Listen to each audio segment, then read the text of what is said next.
Lahat po tayo kailangan ng pahinga. Kailangan po natin ng pahinga. Yun nga lang, mayroon siyang problema minsan. Kasi yung pahinga na kailangan natin, hindi siya sapat sa isang araw lang. Ikaw ba naman lumalaban ng buong buhay mo? Hindi yan kaya ng isang araw na pahingahan lang, 'di ba? Pero minsan kasi, pag emotional ang problema, hindi talaga siya yung length ng problema, ng pahinga ang problema. Kahit magpahinga ka ng isang taon, kung ang emotional ang problema, minsan hindi nagagamot yan ng pahinga.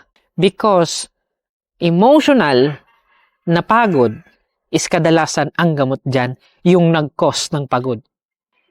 Yung emotional na problema natin, napagod kayo. For example, napagod kayo sa kakakuha ng anak ninyo, sa mga asawa niyo na nagloloko.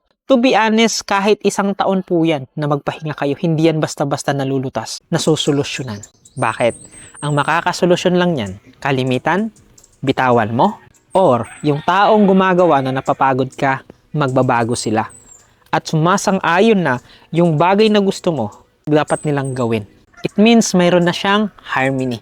For example, yung anak ninyo, nasa stress na kayo sa anak ninyo, pagod na kayo. But, if yung anak ninyo natarantado, nagre-rebelde sa inyo, at one day naging okay kayo, nag-aaral na siya, yung emotional na problema mo, na pagod mo, mawawala yon.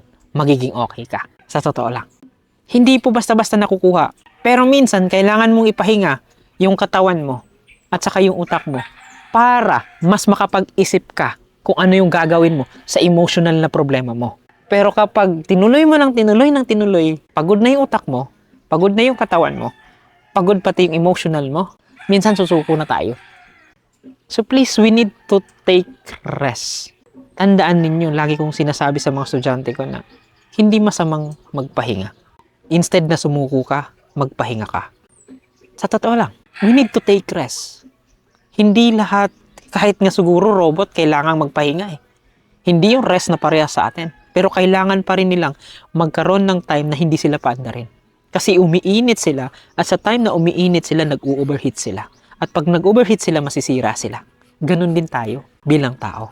Kaso nga lang, may mga paraan tayo para kahit papano maibsan yung problema na dinadala natin. Kaso hindi siya yung fix na, okay, fix na siya. Kadalasan easy fix ang kinahanap natin.